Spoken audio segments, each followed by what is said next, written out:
2024 সালের নতুন বছরের অষ্টম শ্রেণীর ছাত্রছাত্রী বন্ধুরা, আশা করি তোমরা সবাই ভালো আছো। আজ আমরা যে বিষয়টি নিয়ে আলোচনা করব অষ্টম শ্রেণীর সেকেন্ড সামেটিভ অর্থাৎ দ্বিতীয় পর্যায়ক্রমিক মূল্যায়নের ইংলিশের সিলেবাস, প্রশ্ন কাঠামো এবং নমুনা প্রশ্নপত্র নিয়ে। প্রথমে তোমরা সিলেবাসে দেখে নাও কী কী বিষয় তোমাদের সেকেন্ড সামেটিভ অর্থাৎ দ্বিতীয় পর্যায়ক্রমিক মূল্যায়নে থাকবে।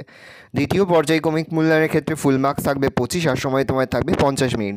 তোমাদের থাকবে লেসন 5, লেসন 6 আর লেসন 7 আর লেসন 8।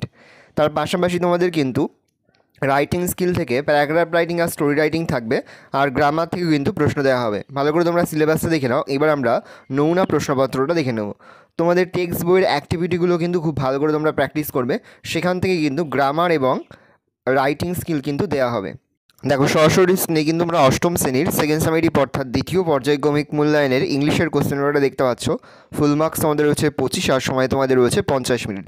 দেখো, প্রথমেই তোমাদের একটা প্যাসেজ তুলে দেওয়া হয়েছে, এখান থেকে কিন্তু প্রশ্ন করা হয়েছে। খুব ভালো করে তোমরা কিন্তু সিনের প্যাসেজটা পড়ে নেবে, তারপরেই কিন্তু প্রশ্নের উত্তরগুলো শুরু করবে। দেখো, প্রথমে রয়েছে অ্যাক্টিভিটি 1। অ্যাক্টিভিটি 1-এ তোমাদের রয়েছে ট্রু ফলস। ভালো করে দেখে নাও। প্রতিটি উত্তরের পাশাপাশি তোমাদের কিন্তু সাপোর্টিং স্টেটমেন্টও কিন্তু লিখতে হবে। ভালো করে প্রশ্নের উত্তরগুলো দেখে নাও। প্রথমটা হবে ফলস, তারপরেটা হবে ফলস, তারপরেটা হবে ট্রু। এখানে মোট 3টি প্রশ্ন দেওয়া রয়েছে। প্রশ্নের মান রয়েছে 2 করে, 2 গুণ 3 সমান সমান 6। ভালো করে দেখে নাও। পরে তোমাদের রয়েছে activity 2, answer the following questions. ভালো করে দেখে নাও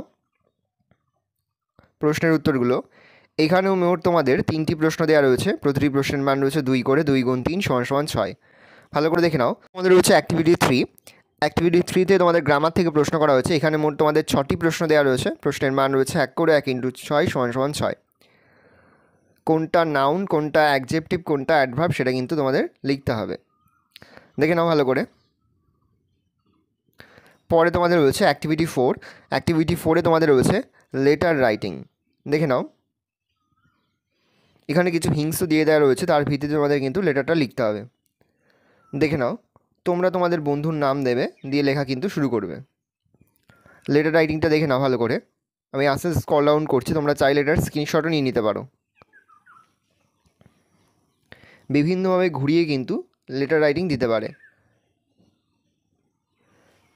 এবার তোমরা তোমাদের নাম লিখবে। ভালো করে দেখে নাও। এই রয়েছে টোটাল তোমাদের সেকেন্ড সামেটিভ অর্থাৎ দ্বিতীয় পর্যায়ক্রমিক মূল্যায়নের অষ্টম শ্রেণীর ইংলিশের কোশ্চেন পেপার। ভালো তোমরা কোশ্চেনটা দেখে নাও। এই ধরনের কোশ্চেন প্যাটার্নেই কিন্তু প্রতিটি স্কুলে তোমাদের কিন্তু সেকেন্ড সামেটিভ অর্থাৎ দ্বিতীয় পর্যায়ক্রমিক মূল্যায়নের প্রশ্নপত্র হবে। সেহেতু ভালো করে তোমরা কোশ্চেন পেপারটা দেখে নাও। আশা করি ভিডিওটা ভালো লেগেছে। ভিডিওটা ভালো লাগলে ভিডিও লাইক করতে ভুলবে না। আর আমার চ্যানেল নতুন হাওয়াত লাল কালার সাবস্ক্রাইব প্রেস করে পাশে বেল আইকন প্রেস করে যখন নতুন কোনো ভিডিও আপলোড করি সবার ফার্স্ট নোটিফিকেশন তোমরা পেয়ে যাও। আর এই ভিডিওটি তোমার বন্ধু বান্ধবী আত্মীয়স্বজন সবার মধ্যে কিন্তু অনেক শেয়ার করে দাও যারা এবছর অষ্টম শ্রেণীতে পড়ছে। আমরা কিন্তু ইতিমধ্যে অষ্টম শ্রেণীর প্রতিটি বিষয়ের সিলেবাস, প্রশ্নকাঠামো এবং নমুনা প্রশ্নপত্র কিন্তু আপলোড করে দিয়েছি, এবং প্রতিটি বিষয়ের অধ্যায়ভিত্তিক সাজেশনও কিন্তু আপলোড করে দিয়েছি। তোমরা যদি এখনও পর্যন্ত সেই ভিডিওগুলো না দেখে থাকো, ভিডিওগুলো কিন্তু তাড়াতাড়ি দেখে নাও। তোমাদের সকলকে জানাই আগাম পরীক্ষার অনেক শুভেচ্ছা এবং অভিনন্দন। আশা করি সকলের পরীক্ষায় খুব ভালো হবে।